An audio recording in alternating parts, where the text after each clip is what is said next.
É um prazer receber todo mundo aqui, tá? Eu sou a Alice, eu sou coordenadora da Liga, junto com o Rony. O Rony, se tu quiser, dá um oizinho.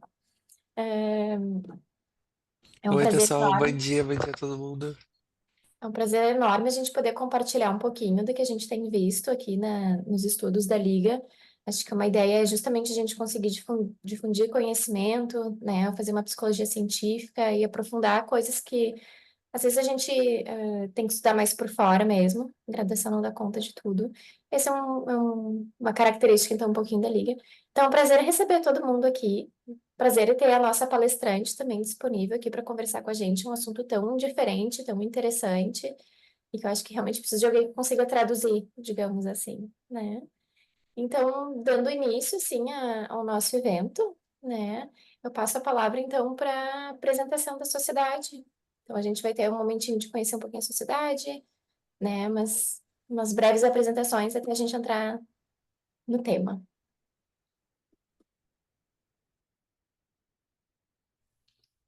Oi, pessoal, bom dia. Conseguem me ouvir?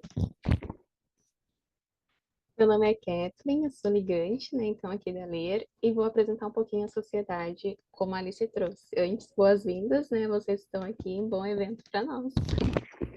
A Sociedade de Psicologia do Rio Grande do Sul, então, foi fundada em 1959, né, então foi antes mesmo da regulamentação da nossa profissão. Por isso, ela foi a primeira organização a representar a classe de psicólogas, psicólogos e psicólogas aqui no estado, né, no Rio Grande do Sul. E desde então ela tem sido aí um espaço, né, de aprimoramento teórico e técnico, de troca de experiências e saberes, de produção científica, né, e também inserção na comunidade, né, em Porto Alegre, em várias partes assim da cidade, né, e também em outras cidades aí, pensando muito nessa inserção, comunicação e troca com a comunidade mesmo. E isso tudo ocorrendo através de comitês, de cursos, palestras, jornadas, né, prêmios, mostras científicas, né, e muito mais, assim, especificidades de atividades, inclusive na atividades culturais. E essas ações, elas são divulgadas, né, tanto na própria revista da sociedade, quanto nas mídias sociais, incluindo aí também a LER, né, que é a Liga da Sociedade. Então, acompanhe aí nas redes sociais os nossos próximos eventos e atividades. Agora eu passo para a querida Camila. Obrigada, Kathleen. Bom dia, pessoal.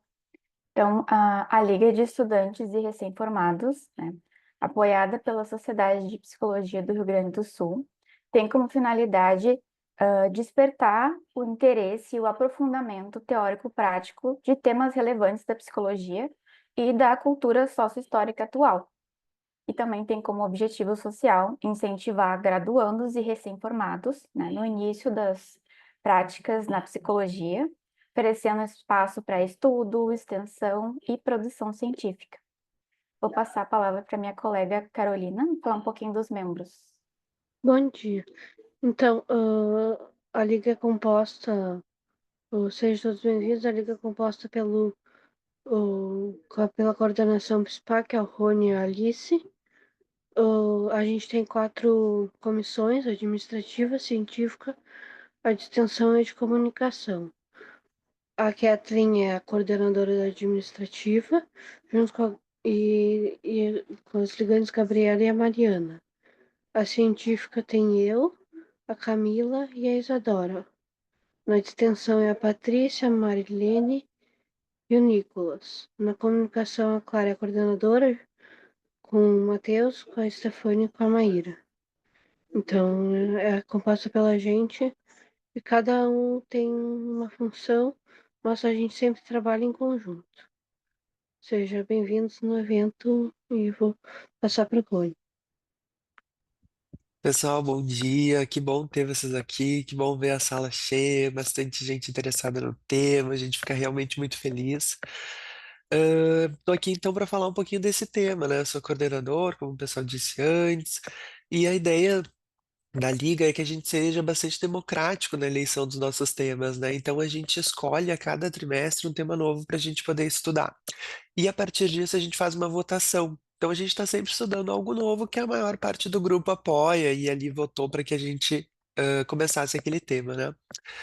Em geral, a gente pensa temas que sejam lacunas da graduação, que de alguma forma tenha faltado durante essa formação e que a gente sinta falta. Então, pensando nisso também, foi um tema muito bem recebido quando eu trouxe. E por que que eu trouxe essa possibilidade de tema, né? De psicologia, hormônios, a gente pensar um pouquinho no comportamento hormonal, toda essa parte de biologia ligada à psicologia, que eu estou finalizando meu mestrado agora, em dezembro, no ambulatório de endocrinologia do Hospital de Clínicas aqui de Porto Alegre. Quem não é de Porto Alegre talvez não conheça, mas é um hospital bem grande, assim, referência, que é junto à Universidade Federal aqui do Rio Grande do Sul. Então, lá a gente acaba vendo, assim, diariamente no ambulatório, né, essa interface, né, o efeito psicológico daqueles hormônios. E muitas vezes na graduação a gente não foi preparado para isso. Então, a ideia da gente estudar durante esse trimestre, é entender um pouco melhor desses hormônios, o que que tem a ver com a psicologia, o que que afeta esses pacientes, por que que é interessante a gente pensar nisso. E assim a gente foi começando, né, bem do comecinho, assim, passando por vários temas até chegar nesse evento aqui, 3 meses depois, né, que a gente estudou um pouquinho e chamou a Catiúcia para poder nos ajudar a pensar um pouco mais sobre isso, fazer esse evento aberto, né, difundir um pouco essas informações também que a gente começou a aprender juntos. Então, é justamente essa ideia da gente acessar coisas pouco vistas na graduação. Para isso, então, agora eu vou chamar a Patrícia, que vai apresentar a nossa palestrante. Bom dia a todos. Catiúcia, é um prazer te conhecer. Foi eu que fiz esse meio de campo ali, né, fazendo convite para ela. Então, agradeço também o aceite, né? Eu acredito que o teu currículo aqui diz muito da propriedade que tu tem sobre esse tema que é tão complexo, né? E como diz a Alice ali, que tu venha traduzir para nós um pouco mais. Então, gente, a Catiúcia, ela é psicóloga, graduada pela PUC em 2013, tem formação em terapia do esquema, em terapia focada na compaixão, em reabilitação neuropsicológica, é especialista em neuropsicologia, mestre em psiquiatria e ciência do comportamento humano e também é doutoranda em psiquiatria e ciências do comportamento humano. Atualmente, ela é psicóloga clínica e neuropsicóloga clínica também, trabalhando com avaliação e reabilitação neuropsicológica, colaboradora do Ambulatório de Transtornos Alimentares do Hospital de Clínicas de Porto Alegre. Então, Catiúcia, também a gente gosta, né, de ver, assim, como cada palestrante gosta de fazer, conduzir as perguntas, as dúvidas, né? Então, a nossa colega Mariana, ela vai ficar responsável ali por sempre olhar pelo chat, conforme o pessoal vai tendo dúvida, vai colocando ali e a gente vai trazendo. Aí eu não sei qual que é a tua preferência, se tu prefere que a gente vá pontuando contigo durante a tua fala, ou tu prefere deixar essas dúvidas, então, mais para o final do evento? Eu acho que a gente pode ir ao longo da conversa, assim, trazendo as perguntas, que eu acho que vai complementando e integrando melhor o conteúdo. Aí vocês podem me sinalizando e a gente vai falando. Claro, então a Mariana vai fazendo isso, vai ter pontuando ali. E agora a palavra é contigo. Tá bem, muito obrigada. É um prazer estar aqui com vocês. Alguns rostinhos eu não conheço, mas agora eu não me lembro se é até 2022, mas antes eu coordenava o Comitê de Neuropsicologia na sociedade, né? Então conheci alguns, eu tenho alguns aí que participaram comigo, e foi muito legal essa experiência, essa troca, né? Então acho que a sociedade ela sempre oportuniza assim essa experiência de conhecimento, né? Seja entre profissionais, seja entre estudante e profissional, e eu acho que isso é muito valioso, né, para o currículo de todos nós. Então, é um prazer estar aqui, né, de novo, e espero que eu possa contribuir, assim, né, na prática de vocês, no conhecimento de vocês. Eu vou compartilhar, consigo compartilhar, né? Tá, deixa eu...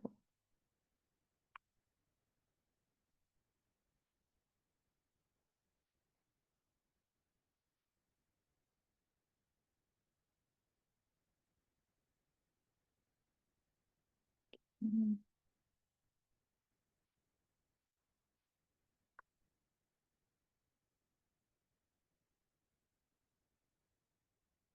aqui me atrapalhou. eu vou deixar bem pequenininho, pelo menos algum rostinho, porque eu gosto de estar falando e estar sentindo que eu estou conversando com vocês, assim. Todos conseguem ver a imagem? Tá. Bom, então, já fui apresentada, né? Então, hoje eu trabalho muito num contexto clínico e também de pesquisa, né? E, e falar sobre comportamento hormonal, né? Na verdade, é falar sobre essa intersecção entre, né, a nossa mente, né, e todos esses construtos psicológicos e emocionais e o nosso corpo, né? Então, eu pensei nessa imagem, assim, acho que ela é bem figurativa da ideia que eu quero passar aqui nessa conversa com vocês, dessa conexão, né, dessa rede que conecta o nosso corpo, né, aqui representado pelo coração, com a nossa mente, com as nossas emoções, aqui representado pelo nosso cérebro. Né? Esse interesse, assim, né, por um entendimento mais fisiológico, mais biológico, acabou surgindo para mim muito a partir da neuropsicologia, né? Como eu trabalho com avaliação neuropsicológica, eu trabalho mais com adolescentes, adultos e idosos. Então, nos idosos, principalmente, acaba sendo um contexto bastante complexo, né? Os pacientes costumam ter muitas comorbidades físicas. Então, foi necessário eu entender um pouco mais esse funcionamento fisiológico e biológico para conseguir realmente entender, né, esses prejuízos cognitivos da onde eles vinham, né, se era um contexto mais realmente algo mais um quadro demencial ou se daqui a pouco era interferência às vezes de medicações ou até algumas outras condições clínicas, né, como por exemplo insuficiência renal, né. Então, a partir disso, eu fui me interessando em compreender um pouco mais esse funcionamento fisiológico. E eu acho que ele complementa muito para a gente na clínica, né? Hoje eu uso muito desse conhecimento também na minha prática de psicologia clínica, porque muitas vezes algumas alterações de humor ou alterações cognitivas estão muito mais relacionadas com alguns hábitos de vida ou com alguns quadros clínicos do que simplesmente com contextos psicológicos ou psiquiátricos puros, né? Então, claro que é difícil a gente separar, e a ideia aqui justamente é não separar, é justamente integrar, né? Mas muitas vezes na nossa prática como psicólogos falta essa integração, né? Então, a minha ideia aqui é poder trazer essa conexão e poder compartilhar isso com vocês.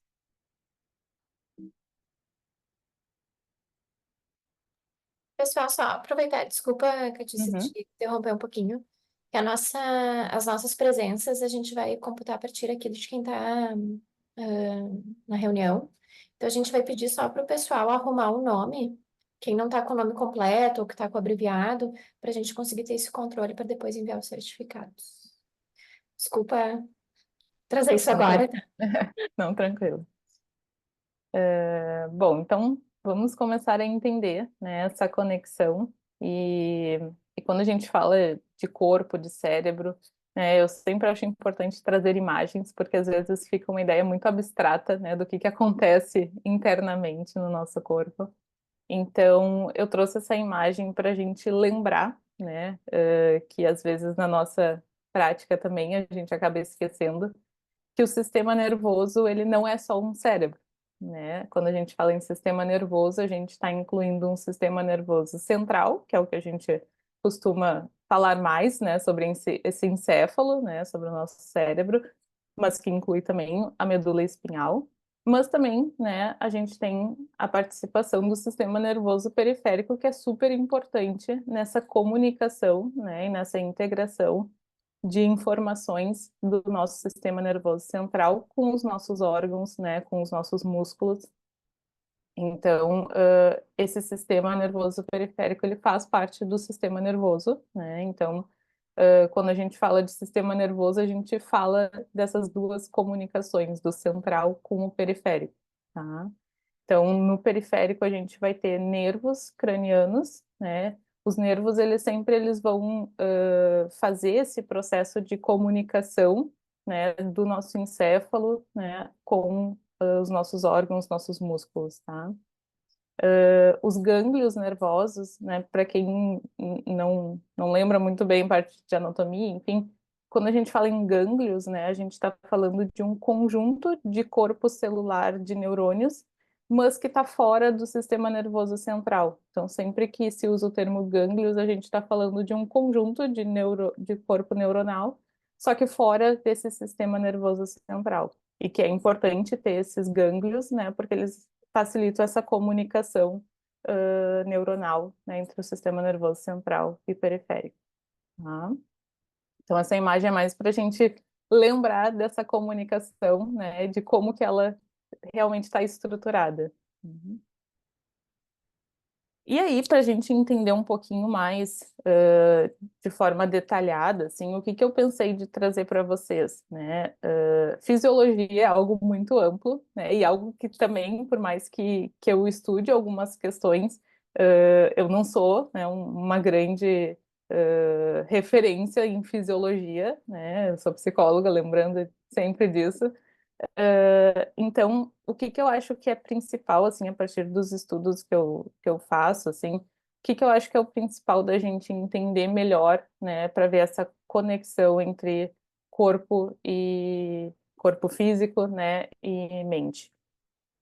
Tem dois grandes sistemas, né? Um é o eixo, né, que a gente costuma estudar também bastante, que está muito relacionado ao estresse, que é o eixo hipotálamo, hipófise e adrenal, né, que a gente vai ver aqui, que é super importante para essa compreensão, principalmente em relação ao cortisol e a relação toda a fisiologia do estresse. E a parte de sistema imunológico, que eu acho que é bem importante. Hoje em dia a gente tem falado bastante, assim, tem se estudado bastante também a parte de inflamação, né, do nosso corpo, o que que é o nosso corpo estar inflamado, né, e às vezes as pessoas usam até, esse alimento inflama, ou esse alimento, é anti-inflamatório. O que que quer dizer tudo isso, né? Então, eu acho que esses dois pontos são bem importantes e eles nos trazem bastante riqueza, assim, de compreensão desses fenômenos, tá?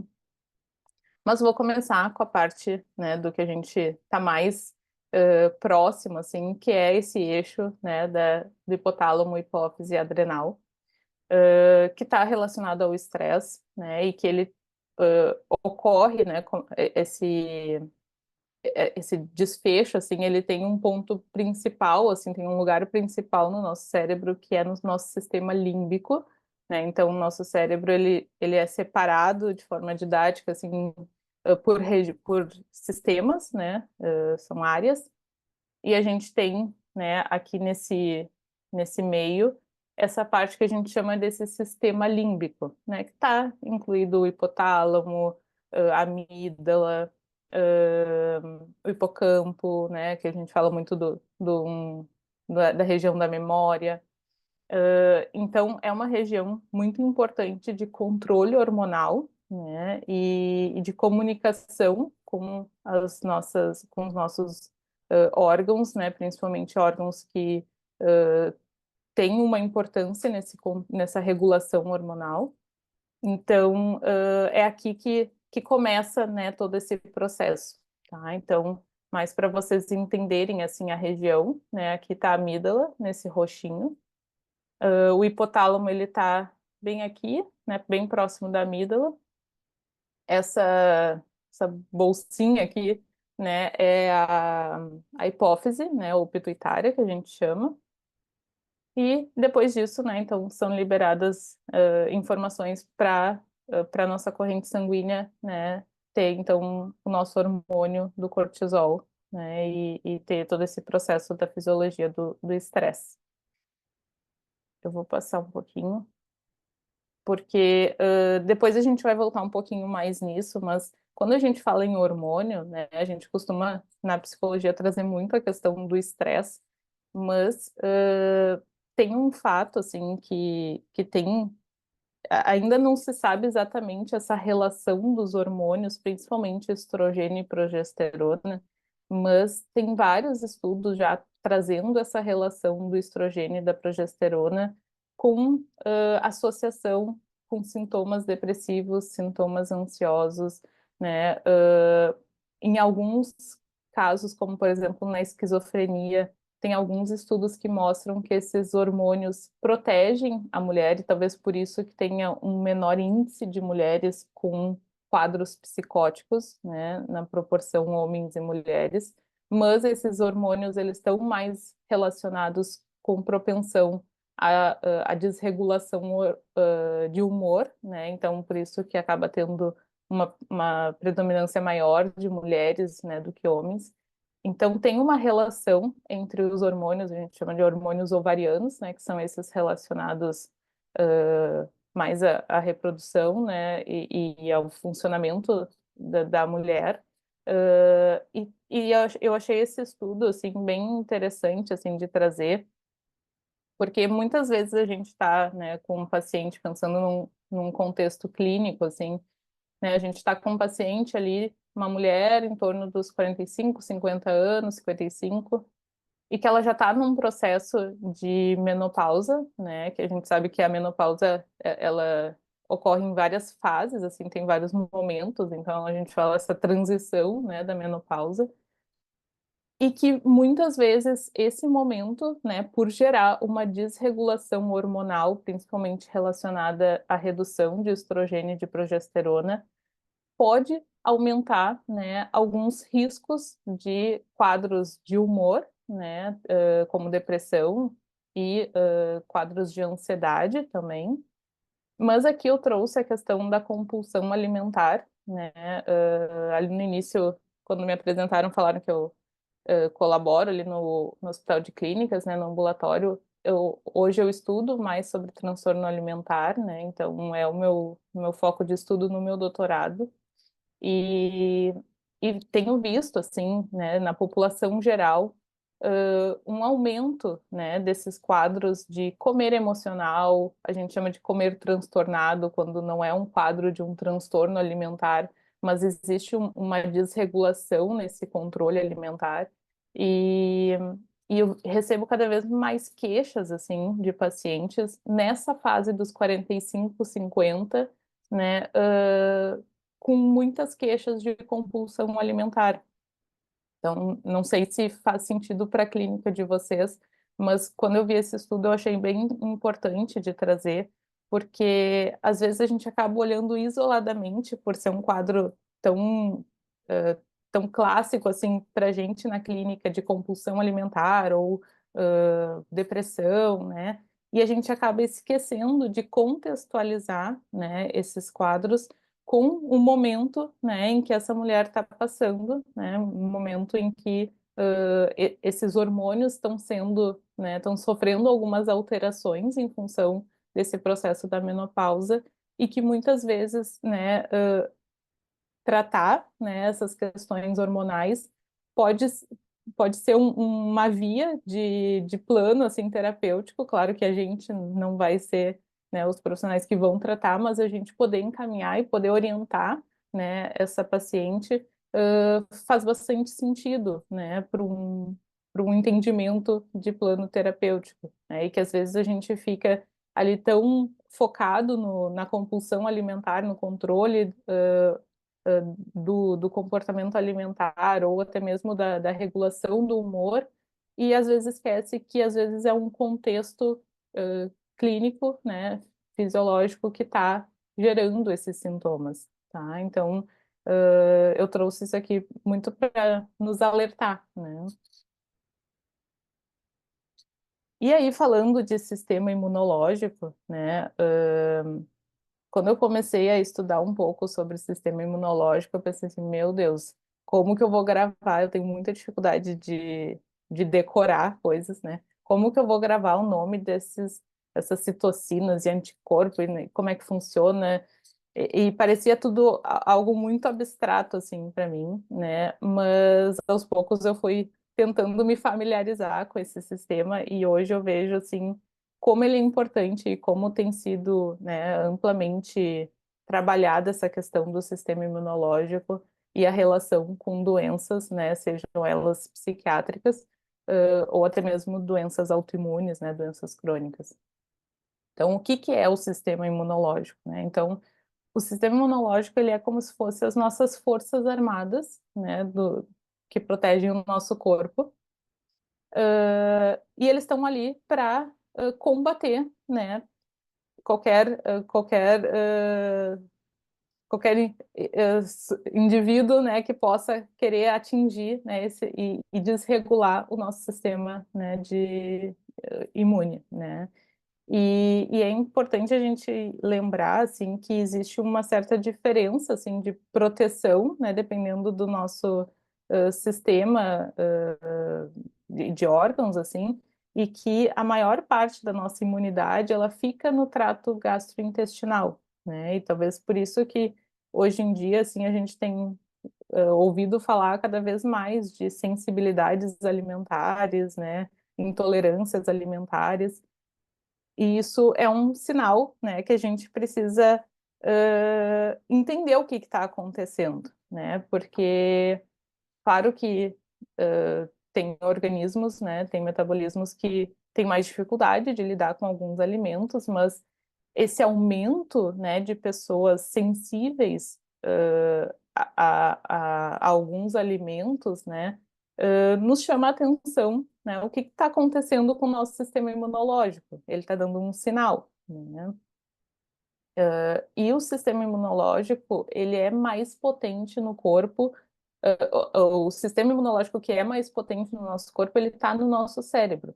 E a gente chama, então, de células da glia, que são essas células que, então, servem, né, estão a serviço do sistema imunológico dentro do nosso cérebro, numa região, assim, que a gente chama de barreira hematoencefálica. O que é isso? É como se fosse uma barreira mesmo, tá? Para proteger o nosso encéfalo. E essa barreira, né, onde tem essas células, elas vão fazer essa proteção de o que entra e o que sai, né? Aqui eu tentei explicar assim, que é um sistema de filtragem, né, do que entra no nosso cérebro. E ela é super importante porque se a gente for pensar na nossa corrente sanguínea, muitas vezes vão ter toxinas, né, vão ter restos assim, né, de corpo celular que não é útil e que esses órgãos, né, principalmente órgãos que têm uma regulação do nosso corpo tão importante, precisam ter essas barreiras para se proteger, né, para que não entre qualquer sujeira, tá? É como, eu não sei, hoje em dia faz tempo que eu não vejo, assim, mas tinha uma época que nas portas em casa, assim, tinha tipo não era uma vassourinha, mas era uma escovinha, assim, que era uma coisa que protegia de entrar poeira, né? Então, a barreira hematoencefálica, ela funciona mais ou menos assim para o cérebro. Ela dá uma proteção maior, né, de que não entre toxinas para o nosso cérebro. E é importante a gente entender, assim, que aqui dos números, né, tem em torno de 60 bilhões de células da glia protegendo o nosso córtex cerebral, e apenas 16 bilhões de neurônios que constituem esse córtex cerebral. Então, tem quase 4 células da glia para um neurônio, né? Então, para ver a quantidade, né, e a importância do nosso cérebro para a gente ter mais proteção do que funcionamento, né? E aqui, de forma muito curiosa, assim, é que no cerebelo, que é aquela região mais abaixo, assim, no nosso cérebro, lá é ao contrário, lá tem mais neurônios do que células da glia. E isso nos faz pensar que muitas e a maioria das doenças autoimunes, elas acabam atingindo a função motora. Eu não sei se vocês já ouviram falar na esclerose múltipla, né, que gera várias alterações motoras. Tem outras doenças, tem a doença de Huntington, que também às vezes gera algumas alterações. O Parkinson também, né, gera alterações motoras. Então, é uma área que fica mais desprotegida. Então, acaba, né, sofrendo mais essa intoxicação, né, quando o nosso corpo não está tão saudável. E aí, para a gente tentar resumir, assim, do que é mais importante a gente entender do sistema imunológico, né? Eu diria que é basicamente a gente entender citocinas e anticorpos, tá? Citocinas e anticorpos, eles são respostas inflamatórias do nosso corpo. A gente tende a ter um medo do termo inflamatório, né? Mas a inflamação, ela é importante. Quando o nosso corpo tem uma resposta inflamatória, ele está aumentando nossos glóbulos brancos, né, e promovendo um sistema de cura para onde tem esse dano, né? O grande problema é quando a gente aciona muito essa resposta inflamatória e acaba causando, né, um esgotamento dessa resposta, e essa resposta acaba, então, sofrendo algumas alterações, e é o que gera o que a gente chama de inflamação crônica, né? Mas essa inflamação aguda, ela é importante num sistema de tratamento de danos do nosso corpo, tá? Então, as citocinas, elas fazem parte dessa resposta inflamatória mais leve, né? Então, há algum dano no nosso corpo, as citocinas vão lá e resolvem. Quando elas não dão conta, ou quando a gente está com níveis de citocinas baixos, a gente acaba exigindo uma resposta inflamatória mais forte, né? Mais pesada, que a gente chama, então, dos anticorpos, né? Então, é como se fosse, assim, as citocinas é a guarda municipal e os anticorpos é o exército, tá? Então, quando envolve o exército, é algo mais grave que está acontecendo. E uma grande informação, assim, é que quando envolve os anticorpos, essa resposta inflamatória, por ser mais pesada, ela demora mais tempo para voltar para um estado normal, né, de funcionamento do sistema imunológico. Então, os anticorpos, eles tendem a ficar na corrente sanguínea de 2 a 6 meses, né, como se fosse o exército, assim, depois que eles entram, eles ficam meio atentos, então eles demoram um pouco mais para sair do nosso corpo, da nossa corrente sanguínea. E níveis elevados, né, de anticorpos, eles acabam ocorrendo quando esse sistema imunológico mais leve, né, das citocinas, está reduzido ou ineficaz, tá? E aqui um detalhe, né, super importante é que o modo como a gente vive, ele pode acabar desgastando esse sistema imunológico, né? E a ideia hoje é a gente poder conversar sobre isso também, que quando a gente fala de inflamação, de sistema imunológico, a gente não está só falando de danos mais graves, assim, né? De ataque de vírus, né? Ou bactérias, enfim, a gente está falando também de escolhas que a gente faz no nosso dia a dia, né? Seja de escolhas alimentares, de hábitos de atividade física, de qualidade de sono, né? Então, essa forma como a gente vive também vai impactar no nosso sistema imunológico, tá? Então, o nosso corpo ele responde a um dano colateral, fazendo os anticorpos então se livrarem dessas células que estão danificadas. E isso é um processo normal do nosso corpo, né? Silenciosamente isso acontece, tá? Então a gente não percebe isso acontecer. Mas, né, quando essa exposição a esse antígeno é contínua, por exemplo, eu tenho visto hoje em dia bastante amigos, assim, falando sobre intolerância à lactose, né? Uma sensibilidade, uma intolerância maior à lactose. E, casualmente, também, nessas mesmas pessoas, elas têm muita dificuldade de mudar, né, as escolhas alimentares, né? Então, elas vão contra esse sinal que o corpo já está trazendo, né, de que o corpo não está tolerando mais aquele alimento. E aí, o que que acontece? Quando a gente fica expondo o nosso corpo a algo que ele não está conseguindo lidar bem, que seria, né, um dano para ele, a gente vai criando um dano colateral excessivo. E aí o nosso corpo precisa gerar uma quantidade cada vez maior de autoanticorpos para células danificadas. Então ele vai tentando transformar e trazer mais soldadinhos para lidar com isso.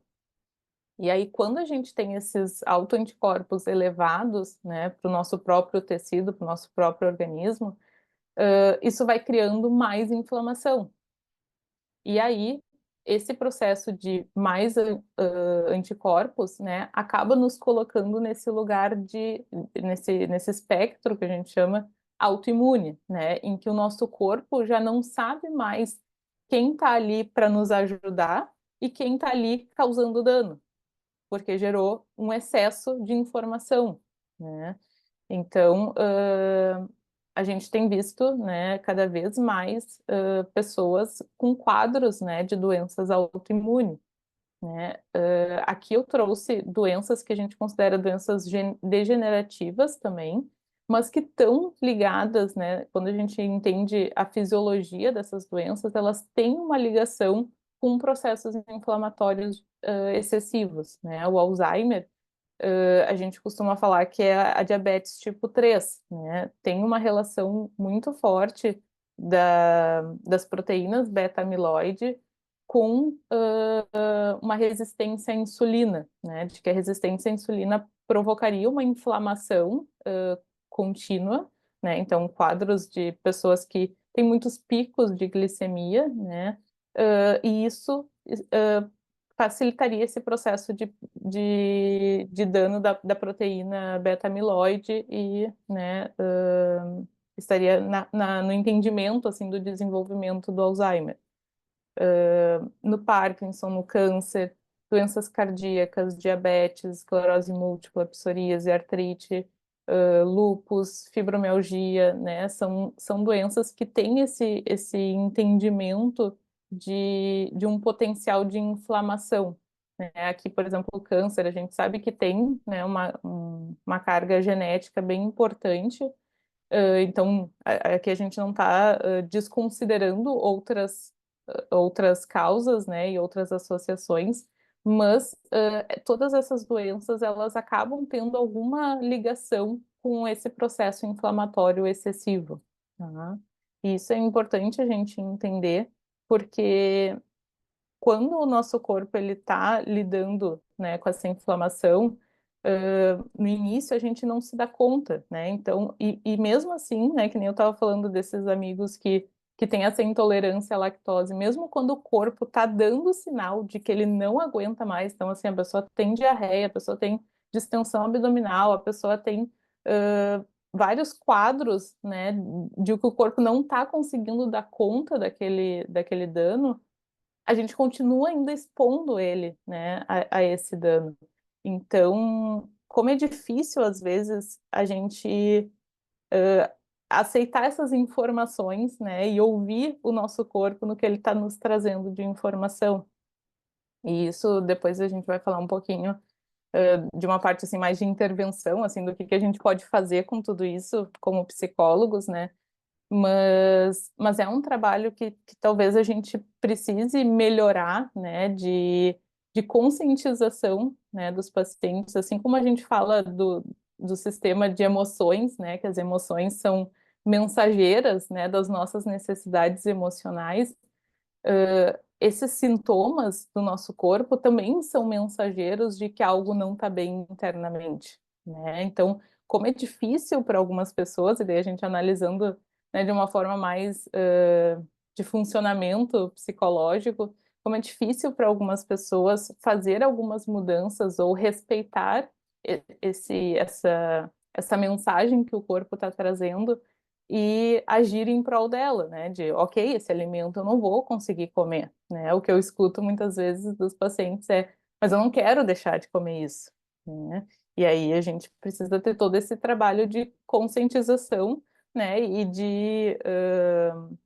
que vai exigir também uma argumentação e uma combinação, né? Frente a tudo isso, frente a esse não querer abrir mão, mas o corpo dando sinais, porque daqui a pouco começa um processo de inflamação excessiva em que a própria doença né, vai também piorar esses quadros de humor, de ansiedade, então vai acabar impactando também nesse funcionamento psicológico. Uhum. Faz sentido? Tá fazendo sentido para vocês?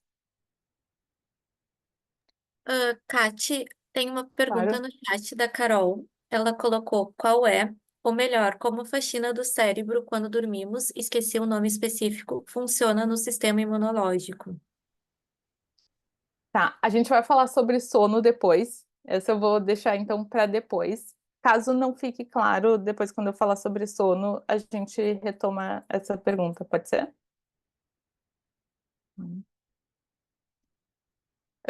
Então, um resuminho, assim, né, de quais são as citocinas, assim, que são pró-inflamatórias e citocinas que são anti-inflamatórias, né? Por que que eu trouxe isso? Porque hoje em dia tem tido vários estudos, né, mostrando associação entre algumas citocinas pró-inflamatórias e sintomas depressivos, né? Sobre a atuação de alguns antidepressivos em algumas citocinas anti-inflamatórias. Então, mais para a gente já ficar atento assim a esses nomes, né? Não precisa decorar isso, mas quando, né, surgir algum assunto, a gente saber do que a gente está falando, né? Então, existem algumas citocinas que promovem esse estado de inflamação, né? Como eu falei para vocês, em um certo momento, né, ou de uma certa forma, essa inflamação é necessária, né? Mas quando ela acaba sendo excessiva, esse processo pró-inflamatório acaba sendo danoso também para o nosso corpo.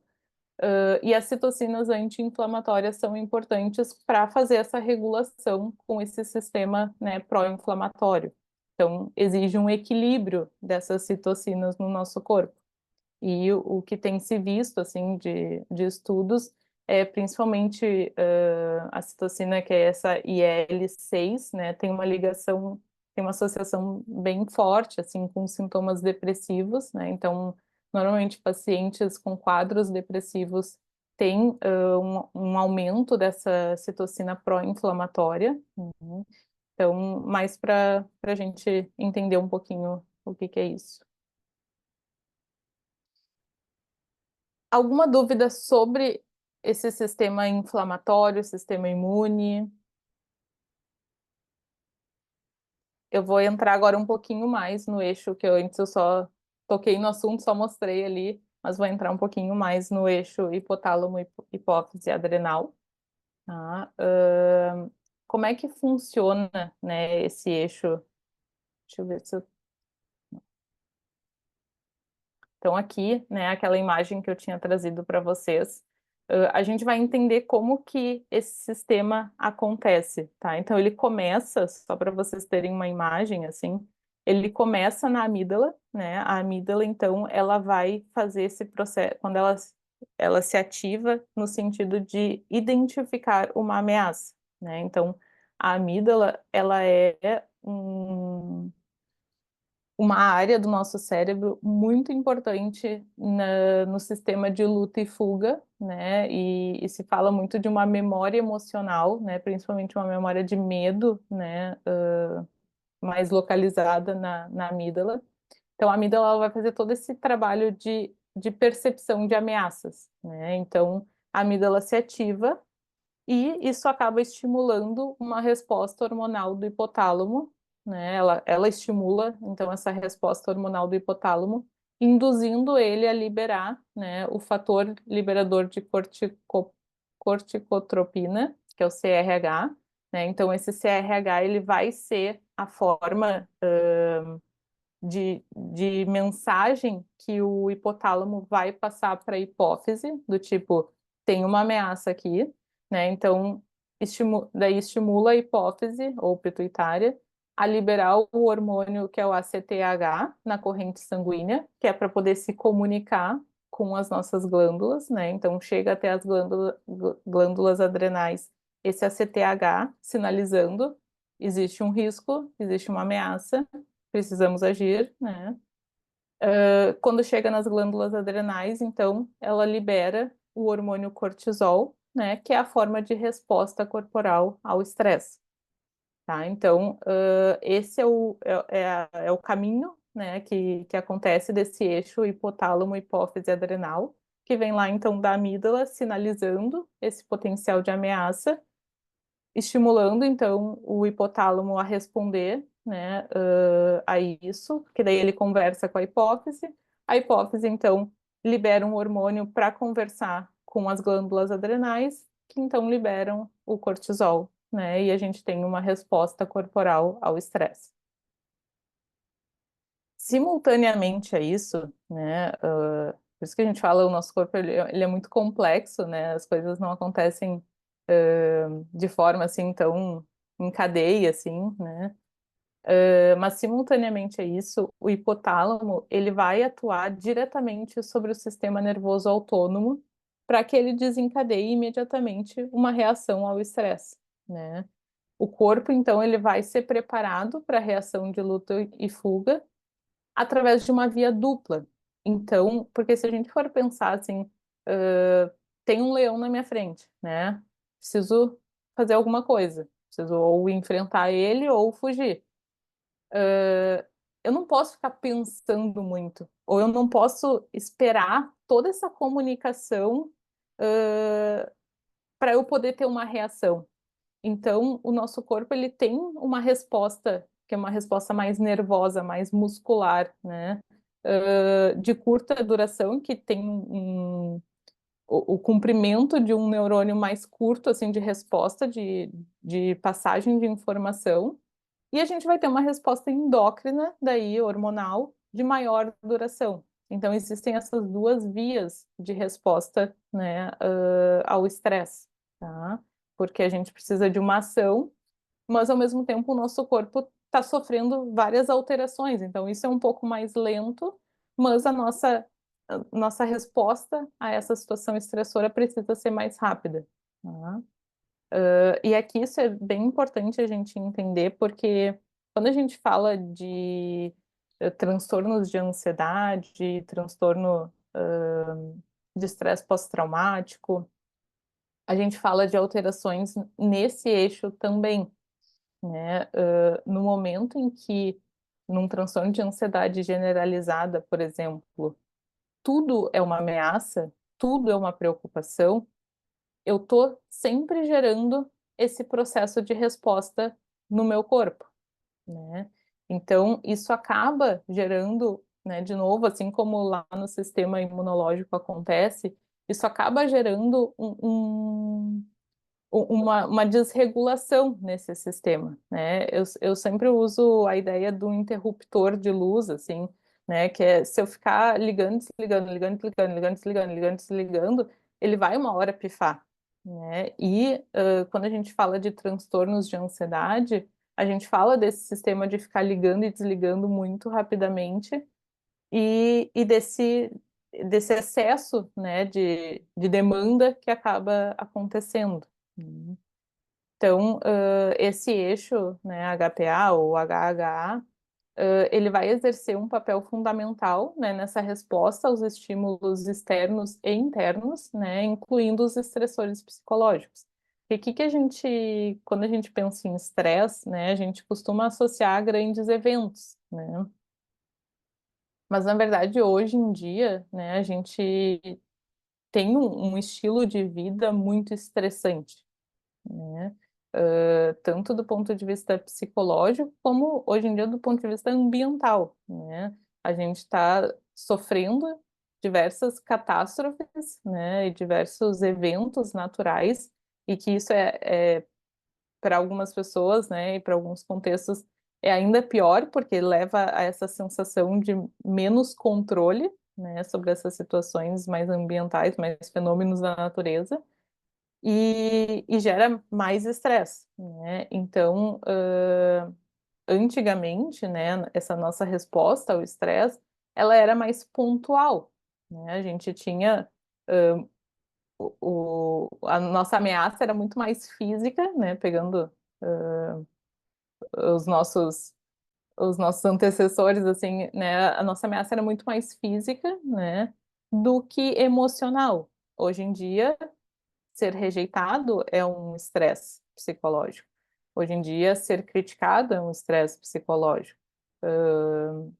às vezes não seguir certos padrões que a sociedade cobra, né, ou exige, também acabam sendo estresses psicológicos, né? Então, a gente está muito mais exposto a estressores psicológicos. Mas, assim como na dor, né, a dor emocional e a dor física, o estresse psicológico e o estresse, assim, mais do ponto de vista de sobrevivência, eles funcionam da mesma forma. E aqui, né, é importante lembrar esses estímulos externos, né, que são coisas, então, que acontecem no nosso ambiente, e estímulos internos. Então, quando a gente acaba desenvolvendo um transtorno de ansiedade generalizada, né, ou um transtorno do pânico, a gente internamente está exigindo resposta ao estresse o tempo todo. E aqui, né, trazendo um pouco, acho que a gente tem o Rony aí para trazer mais sobre doença de Cushing, mas trazendo um pouco um exemplo, assim, né, dessa doença que acaba sendo causada por um tumor na hipófise, né? Existem algumas outras, existem síndromes, né, de Cushing, que daí são outras causas, né? Mas aqui a doença de Cushing seria causada por um tumor na hipófise, que ocasiona, então, uma hipersecreção, né, crônica de ACTH, né? Então, lembrando ali do caminho, assim, né, o ACTH, então, é o hormônio que vai entrar para a corrente sanguínea, né? E, consequentemente, essa hipersecreção de ACTH acaba gerando um hipercortisolismo, né? Então, acaba estimulando muito as glândulas adrenais a liberarem o cortisol e o paciente acaba ficando, né, com excesso de cortisol na corrente sanguínea e no corpo dele. Então, os portadores dessa doença, eles acabam ficando mais suscetíveis a doenças crônicas, problemas cardíacos, diabetes e alterações cognitivas, né? E o que é importante a gente ir entendendo já, né?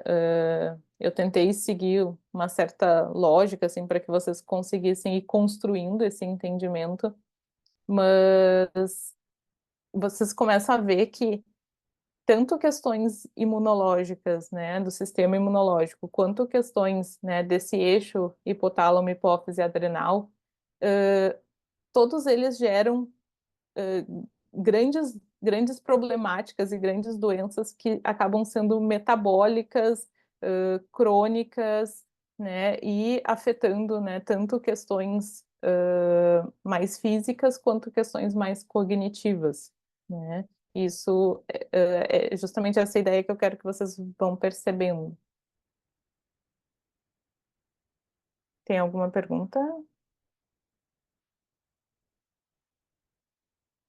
Não.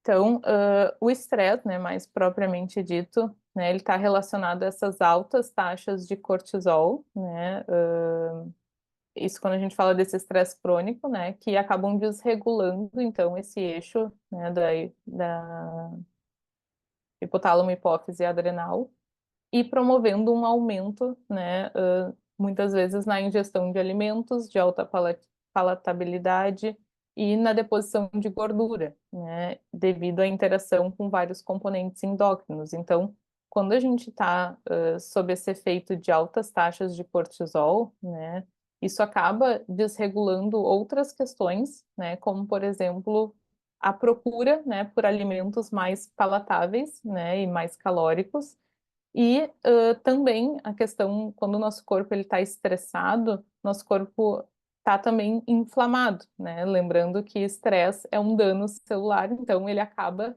aumentando esse sistema imunológico para agir, né? Então, quando o nosso corpo está inflamado, ele também vai ter mais dificuldade para queima de gordura, né? Porque ele está lidando com um dano. Que nem a gente está lidando com uma guerra, a gente não vai ficar cuidando assim para, como é que eu posso dizer assim, eventos culturais, né, numa cidade que está em guerra, né?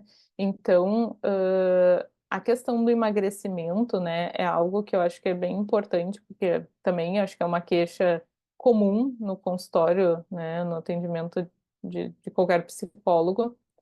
E muitas vezes os pacientes vêm com uma queixa assim de, eu não consigo emagrecer porque eu não tenho disciplina, né? Ou eu não consigo controlar a minha alimentação.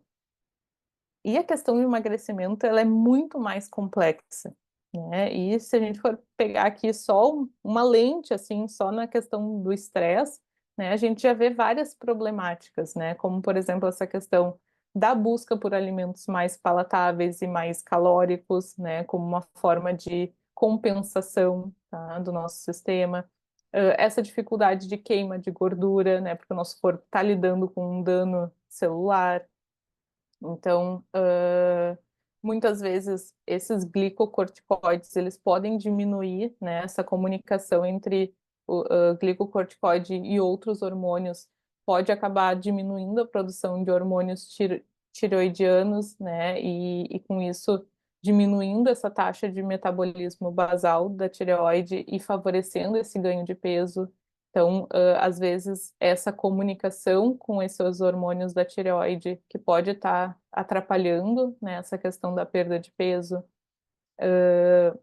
Quando a gente tem níveis mais altos de estresse, isso pode acabar ativando, né, centros cerebrais de motivação e recompensa, né, de modo que o organismo ele passa a desejar alimentos mais calóricos. Então, quando eu estou num processo de estresse, né, o meu corpo ele vai exigir momentos de recompensa e de prazer, né, por eu estar naquele estado de luta o tempo todo.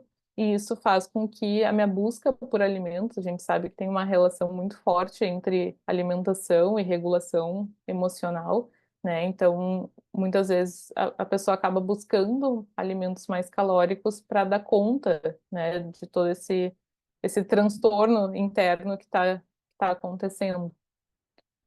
E o cortisol, ele em excesso, né, ele também tem a capacidade de reduzir o número de algumas de eosinófilos e linfócitos sanguíneos, além de causar atrofia de alguns tecidos linfóides do organismo, o que acaba reduzindo a produção de células T e anticorpos, né? E com isso reduzindo o nível de imunidade também, né? Por isso que a gente vê que quando a gente está mais estressado, né, a gente fica mais favorável a ter, né, às vezes resfriados, né, ou até mesmo intoxicações alimentares, né? Porque a nossa imunidade ela acaba reduzindo, né?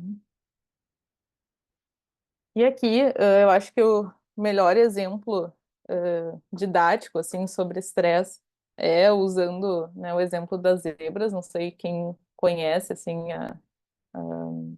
esse exemplo, né, mas as zebras têm, depois vou mostrar um livro que o nome é As Zebras Não Têm Úlcera, né, e que justamente fala dessa fisiologia, né, do estresse, porque assim, né, se a gente for pensar, as zebras aqui estão tomando água ali num, num laguinho, e digamos que uma delas avistou um leão, tá, que é uma ameaça real, né, para a sobrevivência dela. O que, né, a zebra vai fazer? A zebra vai ou lutar, né? Dependendo se ela estiver em condições, assim, mas acredito que a maioria das zebras pensa em fugir desse leão, né? E como uma forma de adaptação, né, e de sobrevivência. E o que acontece, assim, né, depois que a zebra fugiu, conseguiu, né, conseguiu se proteger desse leão, não foi atacada por ele, e não vê mais ele, né? O que será que a zebra pensa, né? Se a gente fosse colocar pensamentos na mente dessa zebra, o que será que ela pensaria depois que ela passou por essa situação, mas não viu mais o leão? O que vocês acham que ela pensaria?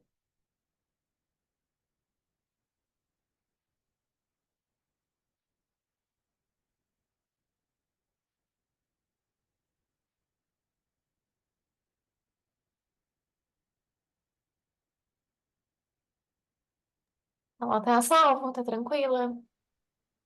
Uhum. E o que a gente pensaria, né, no lugar dessa zebra, né? O que será que a gente pensaria nessa situação? Né? E Eu eu não acho que sei. não tem. Oi, Não, Carol. isso mesmo que não sei, a gente estudou um pouco na liga essa questão da zebra do leão, né? O livro da zebra. E realmente da ansiedade, assim, né? Que tem uma diferença do medo e da ansiedade, assim, também. E Exato. que a gente ficaria apreensivo, assim. Exatamente, né? Eu acho que hoje, depois do Divertidamente, não tem imagem melhor assim para para exemplificar, né, como que ficaria a nossa mente, né? Chegaria de mala e cuia a ansiedade, preocupada, né, com onde será que está o leão? Será que ele realmente foi embora? Ou será que tem outros leões aqui? Ou será que tem outros animais que podem me atacar? Será que eu posso voltar lá para o lago? Acho melhor não. O que será que aconteceu com os meus amigos que estavam lá bebendo água? Será que eles estão bem? Né? Então, em função da gente ter um outro processo fisiológico em relação ao estresse, né? A gente tem essa tendência de desenvolver esse estado de ansiedade, né? Que é essa constante preocupação, né? E medo, né? De ameaças, né? Então, nem sempre quando a gente está livre das reais ameaças, a gente está livre de ansiedade e de estresse, né? E esse é o grande porém, assim, né, que a nossa vida acaba nos causando, né? Então as zebras voltaram lá pro laguinho tomar água e a gente está lá preocupado, né, com o leão, o que será que aconteceu com o leão? Então, aqui esse exemplo, assim, ele está muito relacionado a essa explicação, né, que o Robert Sapolsky ele traz sobre as zebras e a fisiologia, né, do estresse, na verdade. Então, para quem não conhece, né, o Robert Sapolsky, ele é eu acho que ele é biólogo, se eu não me engano, a formação dele, e ele estuda bastante a questão da fisiologia do estresse. Ele tem esse livro em português, que é Porque as Zebras Não Têm Úlceras, e, só que é bem difícil de conseguir esse livro em português, não sei se alguém de vocês conseguiu já, mas tem a versão em inglês, né, para quem tá mais acostumado à leitura em inglês. Eu acho até a capa muito sugestiva, assim. E, e para quem também tem interesse, assim, não no livro, mas no autor, ele é o autor daquele livro Comporte-se, que estava bem na moda, assim, então talvez vocês já tenham visto. E ele tem vários vídeos no YouTube, assim, ele é uma pessoa bastante estudiosa, assim, no contexto de estresse. Eu super indico quem tem interesse, assim, de dar uma lida. Agora que eu vi que são 11h40, eu preciso acelerar. Começou o meu trabalho de aceleração já. Então, assim, lembrando, né, acho que esse sistema aqui para vocês talvez seja mais conhecido, né, o sistema nervoso simpático e parasimpático. Então, eu trouxe essa imagem só para, de novo, a gente lembrar que o nosso cérebro ele está conectado, né, com o nosso corpo, nossos órgãos. Então, essas mensagens, elas vão ser passadas, né, e compartilhadas. Então, quando a gente fala em desregulação no nosso corpo físico, né, isso vai ter alguma consequência para o nosso cérebro também. Uhum. Então, aqui mais para exemplificar, né, todo esse processo de sintomas depressivos, estresse, sono, né, a gente vai entrar depois mais no sono, alterações, então, né, no nosso sistema nervoso central, que vão, né, acabar entrando em contato com esse sistema inflamatório, né, e tudo isso está em comunicação. Uhum. Mais um exemplo, mas eu preciso acelerar. Aqui eu trouxe um modelinho, assim, desse artigo que eu achei bem interessante, assim, que ele fala sobre, né, a queixa das pessoas, né, de indivíduos, sobre a questão de estresse, né? Então, quando o paciente chega e diz, estou muito estressado, né? E que é importante a gente entender como que isso acontece, né, do ponto de vista fisiológico, que muitas vezes quando o paciente só diz, eu estou muito estressado, não necessariamente a gente está falando de uma desregulação em todo esse sistema do estresse, né? Às vezes é uma questão de dificuldade na regulação emocional e que ainda não aparecem alterações de biomarcadores de estresse, né? Então, existe, né, um desencadeamento aí de eventos. Só que, claro, que a frequência, a repetição com que esse estresse vai se mantendo na vida desse paciente, isso vai gerando, então, essa desregulação nesse sistema de estresse, né? E com isso também acaba gerando um desenvolvimento, né, de um transtorno psiquiátrico. Então, assim como no nosso corpo vai acabar acontecendo essa desregulação e causando esses processos inflamatórios, no nosso cérebro vai acabar gerando esses transtornos psiquiátricos, tá?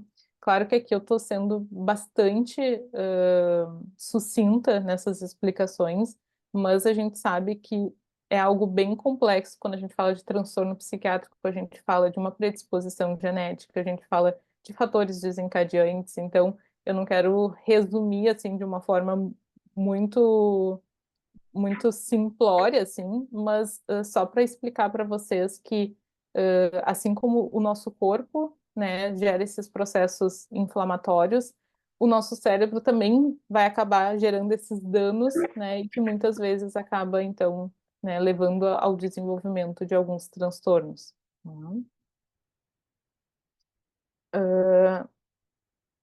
Aqui eu trouxe sobre a insuficiência renal crônica, que é uma doença que a gente costuma, às vezes, não falar tanto dentro da psicologia, mas que na minha prática clínica, assim, como neuropsicóloga principalmente, tem sido bastante interessante de entender ela.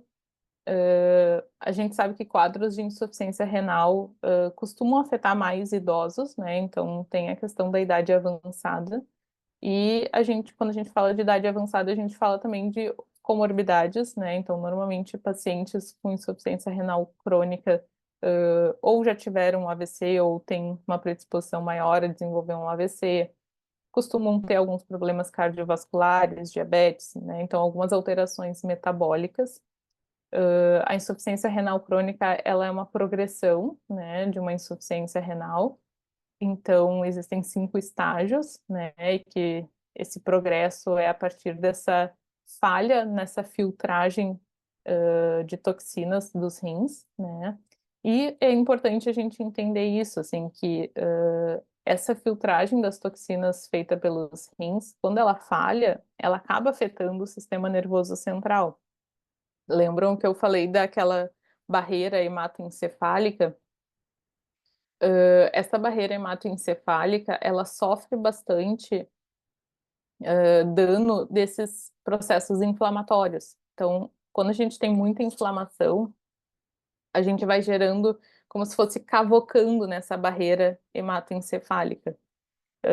Existe uma barreira até no intestino, né, que hoje em dia tem se estudado bastante também dessa relação do intestino com o cérebro, né, dessa comunicação, né, e também desse compartilhamento, às vezes, de quadros clínicos, né, e no intestino também tem uma barreira de proteção, né, e a gente costuma falar que quando essa barreira ela está muito desgastada, né, acabam entrando toxinas e que isso, né, pode estar também envolvido nesses processos de intolerâncias alimentares, né, de sensibilidade. A gente costuma tem um termo que é a síndrome do intestino irritável, né, que seria essa barreira ela não está mais protegendo tanto o nosso intestino e aí acabam entrando muitas toxinas, né?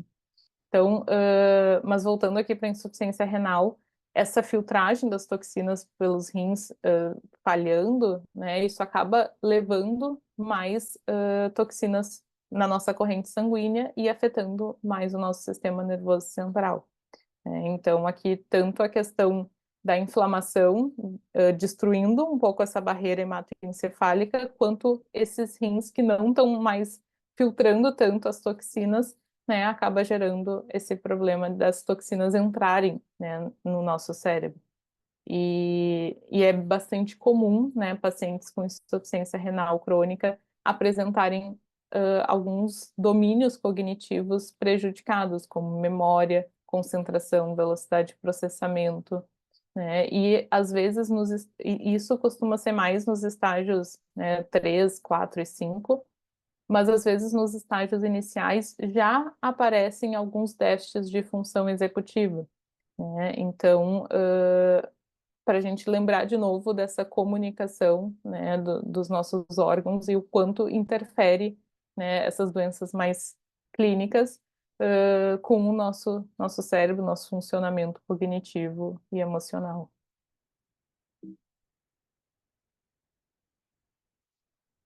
Vou trazer um pouco sobre Covid, né, o long Covid, né, que seria então as sequelas pós-recuperação da infecção do vírus, né, do SARS-CoV-2. Do ponto de vista neuropsiquiátrico, né, essas sequelas costumam ser sintomas depressivos, ansiedade, insônia e déficits cognitivos, né, principalmente nas funções de memória de trabalho, atenção e vigilância, aprendizagem verbal e visual, resolução de problemas e funções executivas. E o que são as hipóteses, assim, né, do que causou essas sequelas, né? Existem três principais hipóteses, né, de que há um dano direto do vírus no sistema nervoso central, né? Então, essa exacerbação do sistema imunológico neuronal acaba gerando, né, um dano neuronal, né? Então, diminui essa barreira de proteção, entra o vírus, né, no sistema nervoso central e com isso gera esse dano neuronal. Outra hipótese é um estado de hiperinflamação prolongado no nosso corpo e no cérebro, né? Então, a gente sabe que o COVID, né, a doença, né, da COVID, ela acaba sendo sistêmica, né, e acaba se espalhando, né, principalmente na questão de hematológica, né? Então ela acaba correndo acaba se espalhando pela corrente sanguínea o vírus, né? E esse dano celular, e isso acaba atingindo muitos órgãos, né? Então esse estado de hiperinflamação, então o corpo todo, né? Tendo que lidar com esses processos inflamatórios acaba gerando esse aumento de citocinas inflamatórias, né? Lembrando o IL-6 que eu tinha comentado para vocês, e isso acaba tendo, né, então, alguns prejuízos no nosso cérebro. E outra hipótese é a questão de hipóxia, daí mais relacionada aos pacientes que tiveram mais danos, né, na questão dos níveis de oxigênio, né? Então, que baixos níveis de oxigênio na corrente sanguínea vão acabar gerando também alterações cerebrais, né? Então, menos oxigênio na corrente sanguínea, chega menos oxigênio no nosso cérebro, e o oxigênio é extremamente importante para o funcionamento cerebral, principalmente das funções cognitivas. Então, isso acaba gerando essas alterações. Aqui eu trouxe um artigo, depois vocês podem me pedir os artigos e a própria apresentação, porque do ponto de vista de avaliação neuropsicológica é importante a gente ter essa visão mais ampla, né, do sujeito e do contexto. Aqui é um caso de um paciente que teve nessa long COVID ou post-COVID, que eles chamam, e que ele tinha o que aqui eles chamaram de síndrome tipo TDAH, né? Então, o que acontece? Parecia um paciente com TDAH, né, com sintomas de desatenção, né, sintomas executivos, mas ele não tinha histórico de TDAH. Então, como é importante a gente entender esses contextos, né, atuais de vida, de ambiente, né, para a gente compreender o caso, né? E, e é importante nisso na questão de diagnóstico. Às vezes tem muitas pessoas que acabam recebendo o diagnóstico por avaliarem simplesmente o sintoma nesse momento, né? E a gente precisa entender num contexto onde que ele está inserido. Uhum.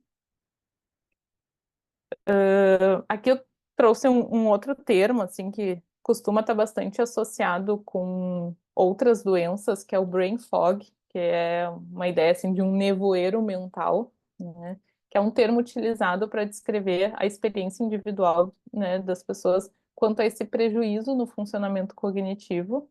Só que hoje em dia a gente não tem parâmetros quantitativos assim de o que define esse brain fog e nem critérios diagnósticos, tá? Ele é mais um construto assim, mais qualitativo, né? Então, os déficits normalmente são relacionados à dificuldade em focar e sustentar a atenção, na evocação da memória e nessas habilidades multitasking, assim, que é essas habilidades de alta flexibilidade cognitiva e memória de trabalho. Então, uma variedade de indivíduos com diversas condições clínicas apresenta brain fog, que é então pacientes com tratamento de câncer que fazem quimioterapia, síndrome da fadiga crônica, doença celíaca, muitos pacientes com intolerância e com doença celíaca trazem esses sintomas cognitivos, né, hipotireoidismo e, né, o pós-infecção da COVID. Aí tem outras condições, né, que podem gerar prejuízos cognitivos, né, então a inflamação, já trouxe para vocês, né, o quanto ela acaba gerando, assim, um processo de dano celular e consequentemente, dano neuronal. Estresse oxidativo, que também é um componente natural do nosso organismo, mas que em excesso, né, acaba gerando prejuízos cognitivos. Anemia, toxinas urêmicas, né, então essa questão do próprio COVID, né, do próprio COVID não, da insuficiência renal. A desnutrição, né, gera prejuízo cognitivo, então às vezes eu que trabalho com paciente com anorexia, né, as pacientes quando estão em estados de desnutrição, com IMC abaixo de 15, elas apresentam um dano cognitivo bastante significativo, assim, né? Depois elas conseguem recuperar a partir da nutrição. E intoxicação, né, por excesso de metais pesados no corpo. Então, o que é a ideia aqui, né, para trazer para vocês? Para ampliar esse olhar, né, de quando o paciente apresenta desatenção, né, a gente não ficar tão fixo no TDAH, né, a gente poder olhar e descartar todas essas questões mais fisiológicas, mais clínicas, que podem estar acontecendo, né, e que às vezes a gente pedir para o paciente, né, procurar um médico e fazer um check-up, fazer um exame de sangue, para descartar algumas questões. Tá? E o que nós, como psicólogos, né, podemos fazer com tudo isso, assim, né, com toda essa informação? Existe uma abordagem que eu acho fantástica, assim, que é a medicina do estilo de vida. Ela não é uma especialidade médica, ela é uma abordagem, né? Normalmente é uma medicina mais integrativa, né? E que tem alguns pilares. Aqui eu vou dar uma corrida, pessoal, porque eu estou com um tempo bem limitado. Então, existem esses pilares do estilo de vida que apoiam, né, uma vida com mais saúde física, mental, né, espiritual, bem-estar. E a ideia é poder, né, então, trabalhar nesses pilares. Existe, né, esse material aqui que fala da questão do quanto essa abordagem ela muda, né, essa cultura médica de só tratar sintoma, né, e a gente poder olhar para as causas, né, desses sintomas, né, essa inflamação, essa intolerância, da onde vem isso, né? Vou trazer 4 principais pilares aqui, né? Um deles é as conexões positivas, né? Dentro da medicina do estilo de vida, ter momentos de prazer são como nutrientes para o nosso corpo, né? As emoções positivas, elas mudam a forma como o nosso cérebro processa as informações. A gente sabe que uma criança que está passando por uma separação dos pais vai ter mais dificuldade de aprender, né? Então, o nosso cérebro processa de forma diferente quando ele é exposto a emoções positivas ou emoções negativas. E isso faz com que tanto o nosso corpo se expanda, como que as pessoas nos vejam assim. Então, a gente atrai também pessoas, né? E se conecta de forma mais positiva. E essas boas conexões sociais, então, constroem esses recursos internos para uma constância de emoções positivas. né? Então, a gente tem esse processo de ressonância positiva, que é esse compartilhamento de positividade e compaixão.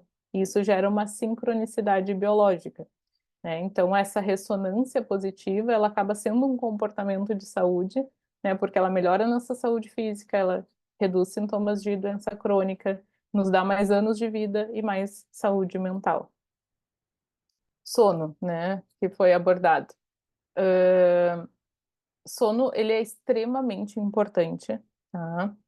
Está relacionado com diversas alterações, com transtorno de humor bipolar, com TDAH, né? Então, se a gente não tem um sono de qualidade, a gente vai sofrer, né, de forma física, psicológica, cognitiva e emocional. Então, é importante que as orientações da medicina do estilo de vida nos trazem, assim, importância de ter um horário fixo para dormir e acordar, né? Sono é sobre ter energia para o dia que a gente quer viver, então é importante ter essa rotina de sono. Ter um ambiente frio, né? Eles trazem essa questão de que seria entre 18 e 20 graus, o mais ideal, assim, de temperatura. Um ambiente confortável, silencioso, e aqui eu acrescentaria mais escuro, né? Nem sempre ter uma quantidade de sono significa ter uma qualidade de sono, então precisa ter um equilíbrio entre quantidade e qualidade. A gente vê em diversos estudos que distúrbios no sono eles estão associados com inflamação, síndromes, alterações metabólicas, problemas vasculares e alterações hormonais, inclusive com a questão de emagrecimento, né? Quem não dorme bem tem dificuldade, né? O corpo está inflamado e daí com isso tem dificuldade de perder peso. Distúrbios do sono também aumentam muito a chance de risco de AVC, doenças cardíacas e de demência, né? O sono, principalmente no cérebro, ele vai ter uma influência nessa capacidade de neuroplasticidade, ele vai aumentar a formação e consolidação de memória, vai acalmar as emoções e a fadiga mental. Um adulto precisa em torno de 7 a 9 horas de sono.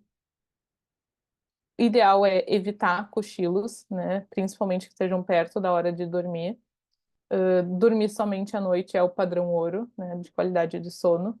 E o sono ele se divide mais ou menos, né, de forma didática, entre as primeiras 4 horas de sono existe uma reparação física, né? Então existe uma série de liberações hormonais e metabólicas para fazer essa limpeza, né? Que nem acho que foi a Carol que tinha perguntado antes do sono, para fazer essa limpeza do nosso corpo, né? Então, como eles tirassem o lixo físico e nas últimas 4 horas, essa limpeza ela é mais mental e emocional, tá? Então, por isso que é importante ter esse ciclo todo do sono. E tem um estudo já que mostrou que ficar 16 horas acordado ou dormir só 6 horas, a pessoa acaba apresentando uma performance cognitiva de uma pessoa com nível de álcool no sangue de 0,05, né? Então, isso é muito grave. Alimentação, não existe alimento que seja o vilão, né? Então, existem alimentos com potencial inflamatório para alguns indivíduos, né? Glúten, lactose, conservantes, aromatizantes, corantes, né? Então, é importante ter uma atenção individualizada, né? Com a reação, como cada um, né, reage a certos alimentos. Existem alguns benefícios em alguns modelos de dieta, né, como baixa gordura, baixo carboidrato, a dieta mediterrânea. Existem alimentos que favorecem, né, que são anti-inflamatórios, né, os flavonoides, azeite de oliva tem uma proteção ao coração. Na medicina do estilo de vida, eles falam muito que o que é bom para o coração é bom para o cérebro, né, porque esse sistema cardiovascular está diretamente ligado com o nosso cérebro. Então, aqui algumas outras indicações, tá? Vou passar mais rápido. Parte de exercício físico, né? Protege contra doenças cardiovasculares, promove mudanças metabólicas, né? Controle de colesterol, triglicerídeos, glicose. Às vezes, caminhar depois de um almoço, depois de uma janta, reduz o pico de glicemia, né? Que aquela alimentação pode ter causado. Então, no cérebro, ele promove neurogênese, aumenta a BDNF, que é uma neurotrofina que está relacionada com maior neurogênese, né, e maior capacidade de performance cognitiva. aumenta as citocinas anti-inflamatórias, né? E aqui é muito interessante que a contração do músculo faz com que libere essas citocinas anti-inflamatórias. Por isso que se fala bastante da musculação, né? E de exercícios de fortalecimento muscular, porque quando o músculo se contrai, ele faz essa liberação de citocinas anti-inflamatórias. Importante ter uma consistência diária, o nosso corpo precisa se movimentar sempre. O ideal, né, 150 minutos de exercício aeróbico moderado e intenso por semana, mais 3 vezes ou mais de dias de fortalecimento muscular. Então, o ideal é poder ter essa combinação de estímulos. Aqui é um resumo assim sobre essas principais alterações e benefícios do exercício. Vou dar um corridão. Mindfulness, né? Mindfulness não é meditação, né? Tirando alguns estigmas. Meditação é uma técnica do mindfulness, né? Então é importante a gente distinguir isso, e principalmente quando vai passar para os pacientes, porque às vezes eles falam, ah, mas eu não consigo meditar. Tem outras formas de aplicar o mindfulness na nossa vida, né? O mindfulness ele está muito relacionado com o estar presente, né? Estar aqui e agora, com a minha mente no aqui e agora, e principalmente estar atento, né, a essas experiências internas e experiências externas, né? Sem julgamento, né? Com uma mente curiosa e aceitando com compaixão, né? O que está acontecendo internamente comigo. Então, esse é o grande propósito do mindfulness. Então, mindfulness é muito mais uma filosofia do que meditação. A meditação ela ajuda muito nesse processo de experiência, né, de eu me dar conta, de eu estar atento, de eu treinar essa habilidade, mas ela não é o mindfulness em si, tá? Então, aqui tem vários estudos mostrando as intervenções de mindfulness na regulação, né, imunológica, né, mudanças em biomarcadores, tá? Depois vocês podem ver esses materiais. E a questão da psicoterapia, né? Eu achei esse estudo, e no início, quando eu li o título, nossa, que legal. Quando eu li o artigo, não é tão legal como eu gostaria. Mas, assim, nesse estudo eles tentaram ver se algumas intervenções psicológicas de DBT, comportamental, enfim, algumas abordagens de intervenção psicológica, se elas levavam a alguma alteração no sistema inflamatório, né? E não foi significativo, assim, esses achados, né? Mas eu achei interessante, assim, de trazer, né, a ideia, né? Claro que a gente não tem, né, como objetivo trabalhar, né, essa melhora desse sistema imunológico, mas eu acredito que, do ponto de vista teórico, assim, faz sentido a gente pensar que indiretamente a gente também trabalha, né? Quando a gente trabalha essa regulação emocional nos pacientes, a gente também está trabalhando essa regulação, né, do sistema inflamatório também, né? Então, trouxe mais para a gente, né, pensar sobre isso. E, e assim, essa última parte que eu trouxe aqui, né, para vocês foi meio rápida, não consegui abordar tanto, mas a ideia é que a gente possa olhar para isso, né, de uma forma diferente dentro do nosso processo terapêutico e poder ajudar os pacientes, né, a ter uma saúde integral, né, de qualidade e sabendo que a gente tem algumas ferramentas, né, como mindfulness, a psicoterapia de alguma forma também acaba indiretamente trabalhando essas questões e às vezes ajudando os pacientes a fazer essa mudança, né, de hábito de vida, de estilo de vida que é difícil, né, que é um processo trabalhoso, mas que tem resultados muito significativos, né, para essa melhora desse sistema endócrino, sistema imunológico, sistema inflamatório. Tá? E era isso. Meio-dia e 4 já, mas espero ter conseguido trazer assim algumas questões para vocês e que vocês tenham se sentido atendidos, né, nas necessidades quando pensaram, né, nesse tema, enfim, que eu possa ter contribuído de alguma forma. Tá? Muito obrigada para todos que ficaram até esse horário. Desculpa ter passado um pouquinho e ter corrido, assim, eu achei que que tinha diminuído. Eu cortei muitos slides, mas não foi suficiente. Mas enfim, espero ter ajudado vocês. A gente que te agradece, né, por todo esse conteúdo maravilhoso. E sim, a gente fica com gostinho de quero mais, um sinônimo de que estava ótimo mesmo, e é um tema muito interessante, muito denso, então é um super desafio conseguir reduzir assim, mas acho que deu para ter uma ideia, né? E claro que a gente pode aprofundar também, depois buscar por conta, né? Mas foi maravilhoso te ouvir, e claro que a gente poderia ficar mais horas ouvindo, né? Porque é um tema muito Sim, rico, e são muitos anos de estudo, imagina, para condensar num tempo tão pequenininho. Então, acho que foi um sim. baita desafio, mas que tu cumpriu com excelência, assim. Eu, assim, acho que o evento estava incrível, assim. A gente te Que agradece bom, muito a disponibilidade. que bom.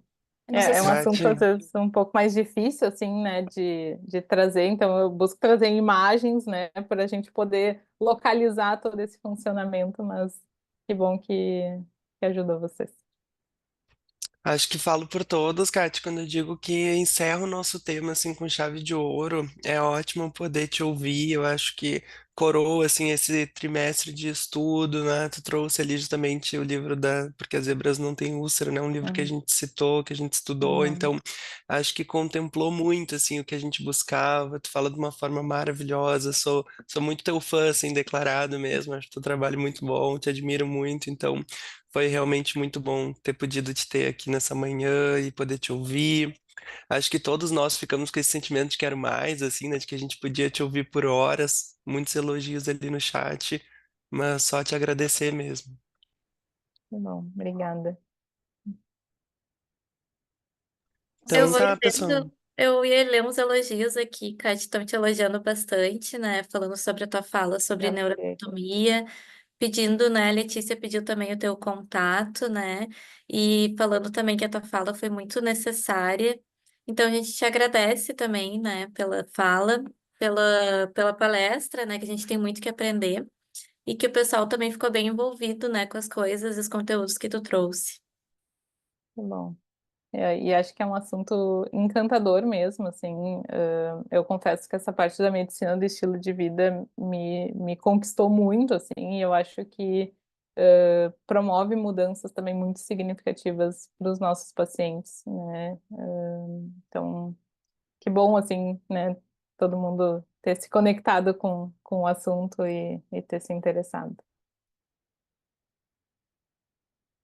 Eu não sei se do meu Obrigada. contato alguém tinha pedido, mas pode me mandar um e-mail ou não sei se Se tem tu algum puder outro colocar ali no meio. chat, talvez. E tem o pessoal perguntando como participar da sociedade, né? Não sei, Renata, se tu poderia dar uma palhinha sobre isso, sobre como fazer esse trâmite.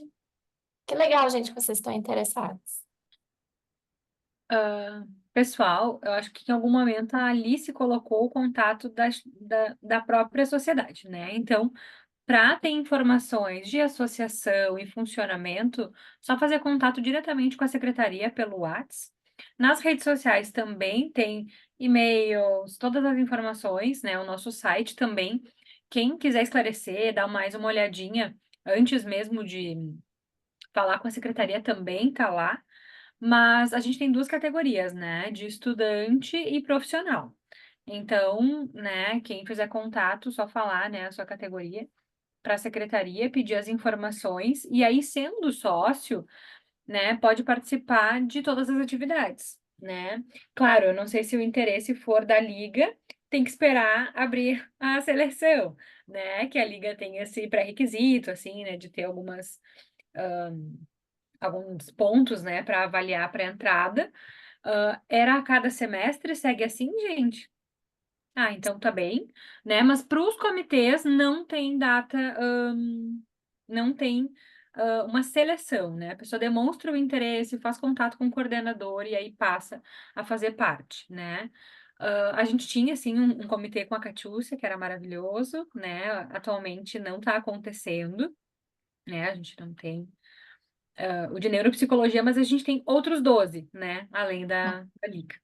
Então, né, tem bastante grupo aí para participar. Tô vendo as gurias também aí que tem comitê, né? As outras coordenadoras de comitê aí, então só fazer contato com a secretaria e aí para ver questões de valor, enfim, né? Que a gente tem uma mensalidade, mas para quem se interessa por estudar, a sociedade é um ótimo lugar, né? Assim, um ótimo lugar para estudar, para fazer vínculos, né? Para fazer contatos dentro da psicologia.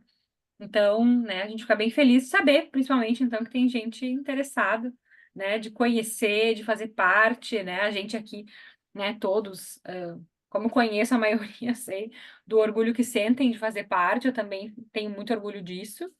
Então, né, mais ou menos isso, e fiquem à vontade para mandar as dúvidas, questões, que a gente vai retornar. A secretaria funciona a partir de segunda, mas a gente vai retornando assim que possível, tá bem? Obrigada. A liga pelo evento também. Obrigada. Bom, pessoal, um bom final de semana para todo mundo, né? Após a nossa manhã de estudos, aproveitem bastante. Obrigada. Obrigada pela presença de todo mundo. Tchau, tchau. Tchau, Tchau, tchau. tchau. Tchau, tchau.